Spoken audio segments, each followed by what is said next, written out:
কেরালায় মকর সংক্রান্তি পালিত হয় মকরাবিলাক্কু নামে। চলুন কিভাবে কেরালাতে মকর সংক্রান্তি পালিত হয় আজ আপনাদেরকে সেই বিষয়ে বলি। মকরাবিলাক্কু হচ্ছে শবরীমালা যাত্রার শেষ দিন। এই দিন শবরীমালার মন্দিরে খুব বড় পূজা পাঠ আরতি রাখা হয়। এই দিন লক্ষ লক্ষ মানুষের ভিড় দেখা যায় মন্দিরে। আর ওইখান থেকেই পূর্ণামবেলা মেদু পর্বতের উপরে মকরা জ্যোতি দেখা যায়। শবরীমালার মন্দিরে পূজিত দেবতা হলেন স্বামী আয়াপ্পা, যিনি ভগবান বিষ্ণুর মোহিনী অবতার আর দেবাদিদেব মহাদেব মানে শিবের পুত্র। প্রচলিত কথা অনুযায়ী মহিষাসুরের মৃত্যুর পর তার বোন মহিষী কঠোর তপস্যা করেন ও ব্রহ্মার কাছ থেকে বল লাভ করেন কেউ যেন না তাকে হত্যা করতে পারে, একমাত্র যদি বিষ্ণু ও শিবের পুত্র হয়। এবার দুইজন পুরুষ দেবতার তো কখনো সন্তান হওয়া সম্ভব নয়। মহিষী যখন মর্তে অত্যাচার শুরু করে তখন দৈবিকভাবে জন্ম নেয় শ্রী বিষ্ণুর মোহিনী অবতার ও শিবের পুত্র আয়াপ্পা। কেরালার চেঙ্গানুর জেলার পান্দালামের রাজা রাজশেখর নিঃসন্তান ছিলেন। তিনি ওই শিশুটিকে পাম্বা অথবা পম্পা নদীর তীরে খুঁজে পান এবং তাকে পুত্র রূপে গ্রহণ করেন। সেই শিশু মণিকন্দন নামে বড় হতে থাকে। এরই মধ্যে রানী এক পুত্র সন্তানের জন্ম দেয়। তো তারপরে তিনি ভাবতে থাকেন যেহেতু মণিকন্দন জ্যেষ্ঠ পুত্র রূপে বড় হচ্ছে তাই সে রাজা হতে পারে আর তার সন্তান বঞ্চিত হবে। তাই রানী অসুস্থ হবার নাটক করেন ও রাজবৈদ্যকে দিয়ে বলেন যে একমাত্র বাঘের দুধ তাকে সুস্থ করতে পারে। তিনি ভেবেছিলেন হয়তো কোনো বাঘের হাতে তিনি জঙ্গলে মারা পড়বেন, কিন্তু তা না হয়ে মণিকন্দন বাঘের পিঠে চেপে বাঘের দুধ নিয়ে ফিরে আসেন।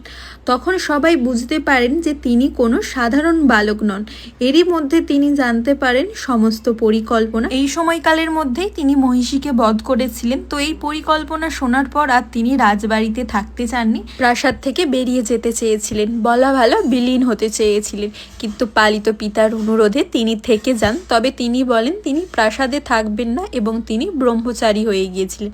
তিনি প্রাসাদ থেকে দূরে একটি পাহাড়ের দিকে উদ্দেশ্যে তিনি তীর ছোড়েন এবং যেই পাহাড়ে গিয়ে ওই তীরটি পড়ে সেখানেই তিনি থাকতে শুরু করেন এবং পরবর্তীতে ওখানে শবরীমালা মন্দিরটি হয়।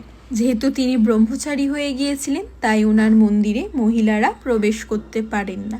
আর ওনার যে ভক্তরা শবরীমালা তীর্থক্ষেত্রে যান ওনারা যে 41 দিনের ব্রত রাখেন, ব্রত শেষে মন্দিরে দর্শনে যাবার আগে ওনারা ওই পাম্বা নদীতে স্নান সেরে তারপরে মন্দিরের উদ্দেশ্যে রওনা হয়। কয়েক কিলোমিটার পাহাড়ি জঙ্গলের রাস্তা, ওনারা খালি পায়ে ওই জঙ্গলের রাস্তা ধরে মন্দিরের উদ্দেশ্যেই রওনা হয় এবং মন্দিরের 18টা সোনার সিঁড়ি পার করে ওনারা দেবতার দর্শন করেন। 12ই জানুয়ারি ছিল তিরুবাবারানাম। তিরুবাবারানামও একটি উৎসব, এই রাজবাড়ির অংশ শবরীমালার যাত্রার ক্ষেত্রে। তিরুবাবারানাম এই দিন স্বামী আয়াপ্পার যে সমস্ত সোনার গহনা অলঙ্কার ব্যবহৃত জিনিস বস্তু তা ভক্তদের দর্শনের জন্য খুলে রাখা হয় এবং ওই গহনাগুলি শবরীমালা মন্দিরে পাঠানো হবে এই মকরাবিলাক্কুতে পরানোর জন্য। তিরুবাবারানামের দিন পান্দালাম প্যালেস থেকে শবরীমালা মন্দিরে যাবার আগে যখন এই গহনাগুলো খুলে রাখা হয় বা যাওয়ার আগের উদ্দেশ্যে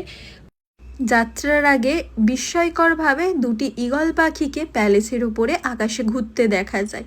আর ওই ঈগল পাখিগুলো দেখার পরেই যাত্রা শুরু হয়। মনে করা হয় ওই পাখি দুটি আসে শবরীমালা মন্দির থেকে। যারা এই গহনাগুলো নিয়ে যান তাদেরকেও ব্রত পালন করতে হয় মন্দিরে যাবার জন্য। কেট্টুনিরের সময় যে নেইতেঙাগুলো বানানো হয় তা এই আগুনেই ফেলে দেওয়া হয়। আর ওনারা যে মালা নেন 41 দিনের ব্রত পালন করেন সেই মালা তীর্থ থেকে ফেরার সময় নদীতে দিয়ে আসেন।